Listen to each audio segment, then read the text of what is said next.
ہو چکی. لیکن پھر بھی دین کے بارے میں جیسا کہ اللہ تبارک تعالیٰ نے فرمایا نبی صلی اللہ علیہ وسلم کے بارے میں وَقُلْ رَبِّ زِدْنِي عِلْمًا، اے میرے نبی محمد صلی اللہ علیہ وسلم آپ اللہ سے دعا مانگیں کہ اے میرے پروردگار میرے علم میں زیادتی فرما. نبی کو علم کی زیادتی درکار ہے.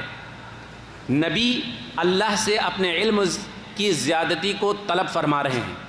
کیا خیال ہے ہمارے دین کے لیے ہم کو دین کی ضرورت نہیں ہے؟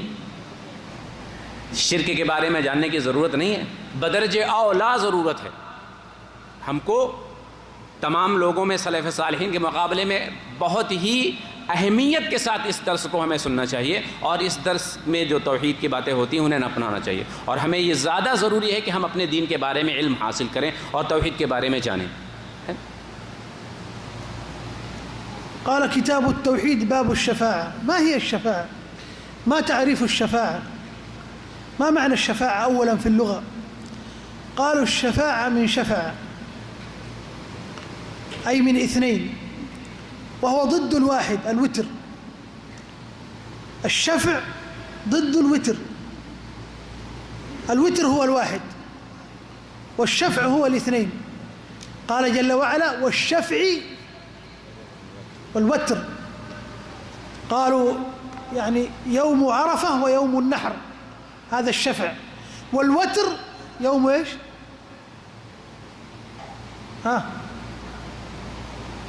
يوم عرفة، فذكره لفضله ثم أعاده يوم التاسع. والشفع من الاثنين. قال شفع يعني جعل الواحد اثنين.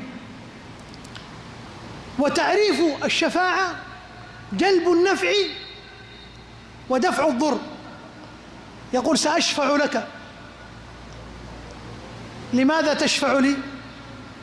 قال أنا محتاج أرض. الأرض عند من؟ عند فلان. إذن سأشفع لك يعطيك الأرض. ما الذي حصل؟ شفع فأعطاه الأرض، جلب له إيش؟ منفعة. ورجل خائف من السجن قال لا تخف سأشفع لك عنده فلا يسجنك، فشفع له فكلمه فلم يسجنه، دفع عنه إيش؟ ضر. إذن الشفاعة إما أن تجلب منفعة وإما أن تدفع ضر. إذن الشفاعة شفع من اثنين، والشفاعة جلب النفع ودفع الضر. هذه الشفاعة التي ذكرها الله في القرآن هي أصل الشرك، وهي أصل التوحيد.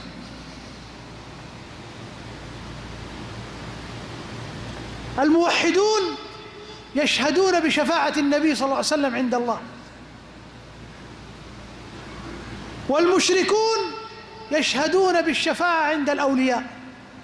إذن الشفاعة كمان إيش؟ نوعان، شفاعة مثبتة وشفاعة منفية.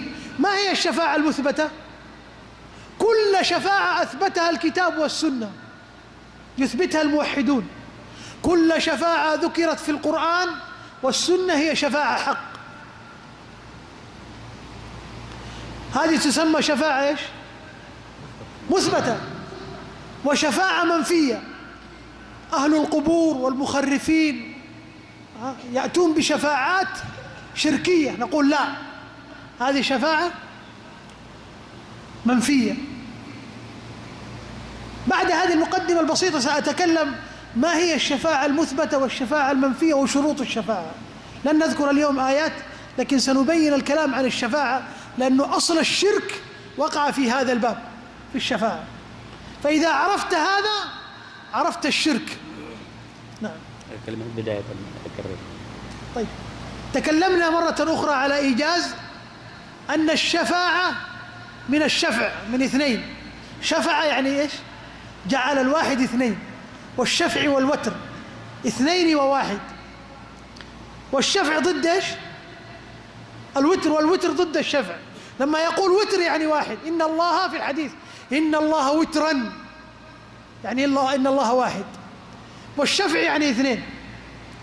أنت تصلي دائما في آخر الليل شفعا ووترا. كم الشفع؟ 2 4. الوتر كم؟ 1. واضح؟ إذن شفع من 2 وهو ضد الوتر. الشفاعة نوعان، مثبتة ومنفية. المثبتة شفاعة المؤمنين الموحدين يثبتون كل ما أثبته الله ورسوله، والمنفية شفاعة من؟ المشركين. بقي تعريف الشفاعة. ما هو تعريف الشفاعة؟ جلب النفع ودفع الضر. إذن 3 أشياء: عرفنا الشفاعة،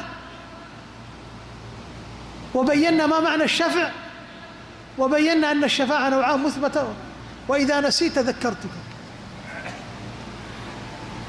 میں نے 2 مرتبہ شیخ سے یہ باتیں اس لیے کہلوائی ہیں کہ مجھے بھی اچھی طرح یہ بات سمجھ میں آ جائے، اور جو عربی سمجھنے والے بیٹھے ہیں ان کو بھی یہ بات سمجھ میں آ جائے کہ شفاعت کو ہم لوگ بڑے عام لمحوں میں اور عام لفظوں میں سمجھنے کی کوشش کرتے ہیں، لیکن شیخ نے جو باتیں بیان کی ہیں وہ میں پہلی بار سن رہا ہوں، اور بہت اہم چیزیں ہیں شفاعت کے تعلق سے. جیسا کہ انہوں نے بتایا قرآن کی جو سورہ فجر ہے اس کی 2 آیتوں کو والشفع والوتر، یعنی شفاعت کے تعلق سے جو چیزیں ہیں وہ ہمیں آج انشاءاللہ اس درس سے مل جائیں گی. شفاعت، الشفع والوتر، یعنی ایک یہ شفاعت جس کو کہتے ہیں یہ 2 چیزوں پہ، اور وطر، وطر کا مطلب ایک، یہ اس کی ضد ہے، یعنی دونوں چیزیں ایک دوسرے کی ضد کہلا رہی ہیں. ایک شفاعت وہ ہے جو قرآن مجید سے ثابت ہے. ایک شفاعت کی جو 2 قسمیں ہیں، ان 2 قسموں میں ایک چیز وہ ہے جس کو موحدین جو توحید والے اہل التوحید ہیں وہ اس کو شفاعت کو مثبت یعنی ثابت جو ہے وہ قرآن سے ثابت ہے، اس میں تمام قرآن کی آیات اور احادیث ہے.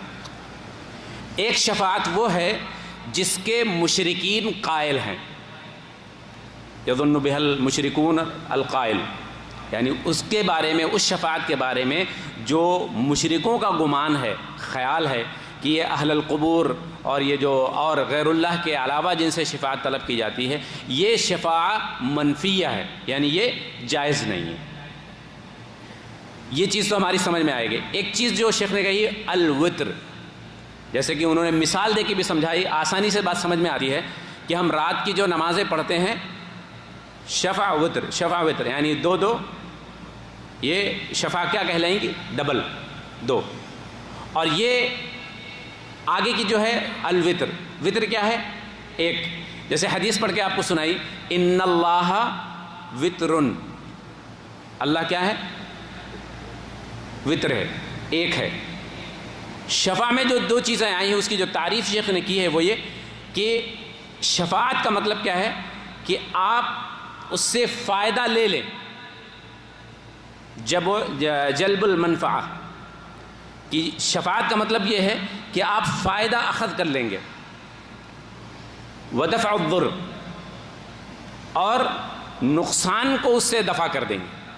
تو کیا پتہ چلا ہمیں شفاعت سے 2 فائدے ہوں گے. جیسا کہ ایک شیخ نے مثال دی تھی کہ ایک آدمی کی زمین کسی کے پاس ہے، اب وہ آدمی اپنی زمین چاہتا ہے، کوئی آدمی کہتا ہے کہ ٹھیک ہے پریشان نہ ہو، ہم تمہیں اس آدمی سے تمہاری زمین دلا دیں گے، ٹھیک ہے. اس نے جا کے اس سے بات کی، گفتگو کی، سمجھایا اور اس سے اس کی زمین کو آزاد کرا لیا. ایک تو شفاعت یہ ہو گئی کہ اس کو اس کی زمین مل گئی. ایک آدمی ہے جو سجن میں ہے، جیل میں ہے، اب اس کو ڈر ہے کٹ جانے کا، سزا ہو جانے کا، ایک وہ ڈر، خوف ہے. ایک آدمی کہتا ہے تم پریشان نہ ہو، ہم تمہارے لیے شفاعت کریں گے، سفارش کریں گے اور تمہیں اس سے چھٹکارا ملے گا. وہ جاتا ہے، بات کرتا ہے، اس کو جو ہے نا اس کو تو دفع الضرر یعنی جو نقصان تھا وہ بھی شفاعت سے ہو گیا، اور جو اصل مقصد ہے فائدہ لینا، جلب المنفعہ یعنی فائدے کی چیز کو اٹھا لینا ہے ہمیں. شفاعت کی کیا پتہ چلا؟ شفاعت کی 2 چیزیں ہیں جو اس کی تعریف ہے شفاعت کی. ایک تو شفاعت کر کے فائدہ اٹھا لینا، اور دوسرے یہ کہ کسی کو نقصان پہنچ رہا ہے اس کی شفاعت کر کے اس کو نقصان سے بچا لینا. بات واضح ہو گئی؟